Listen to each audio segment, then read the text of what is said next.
One of the things my team has been working on is a suite of tools to prioritize threat management. So in this talk, I'm going to illustrate just how we've been using that tool to prioritize threats across Australia, New Zealand, and also we have a couple of pilots running in British Columbia, which is really exciting. In general, when we think about prioritizing invasive species, we're prioritizing on the level of risk that they pose or the level of threat. And sometimes we include things about feasibility of management, the cost of management, the potential benefit of managing that invasive species for the things that we care about, and more about the feasibility.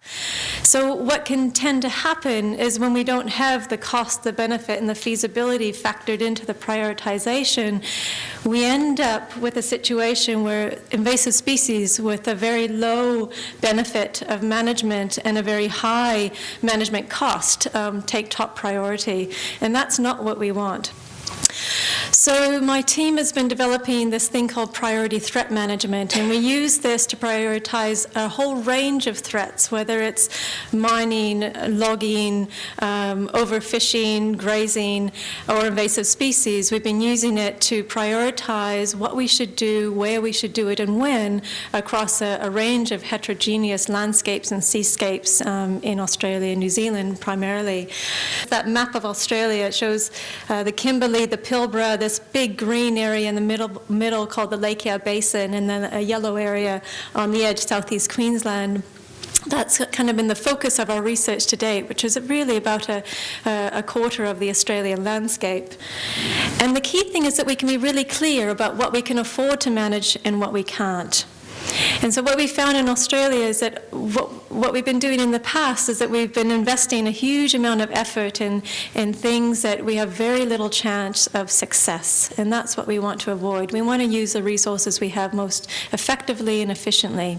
So the process of priority threat management looks a bit like this. We start with our features of concern, and often this is, we're interested in biodiversity conservation, species at risk, but it also might be an industry that we're trying to protect, or it could be infrastructure.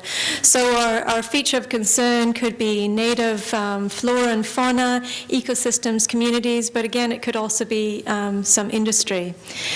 And then we have our threats. So in this case, we're just focusing on the threat posed by invasive plants and animals. Then we're going to list the strategies, the management strategies that we could take to manage that particular threat posed by those species.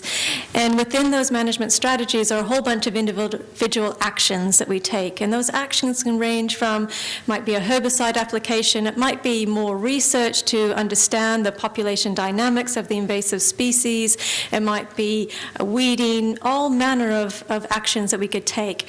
And then importantly, we cost those out. So we look at what is the cost of taking those management actions, what's the potential benefit on those things that we care about, so that flora, fauna, ecosystems, or industry, and what's the feasibility, so what's this probability of success that if we took that management action, we get the result we want. So then together, this cost, benefit, feasibility, we put it together in what we call a cost effectiveness analysis, and that gives us a priority ranking of the actions that we should take to get the biggest bang for buck. But often, if we're interested in biodiversity, it doesn't have an economic value. What we want is that for that biodiversity to persist in the long term, we want it to be around in 50 years. So our currency here in terms of benefit is really the probability of persistence. And it's the difference if we take an action and don't take an action. So it's the probability of persistence above and beyond what would happen if we did nothing.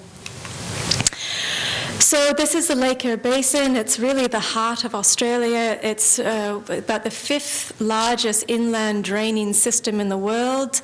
It covers 100 million hectares, and it's about 1/6 of Australia. So we're talking a huge area. Invasive species is really the key threat to that region. And so in this exercise, our biodiversity of concern was about 148 species. These are the things that we wanted to estimate the benefit if we took the management action. What would be the increased persistence of these 30 groups?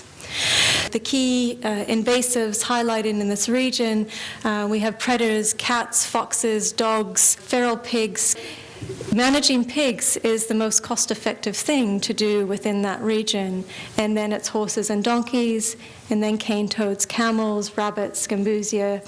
So this gives us a way of looking at multiple strategies, of assessing the amount of investment required to manage invasive species over time and space. Another thing is that it can be solved in a simple spreadsheet. You don't need super high-powered computing to do this. This is something that you can do in your individual offices on a much smaller scale.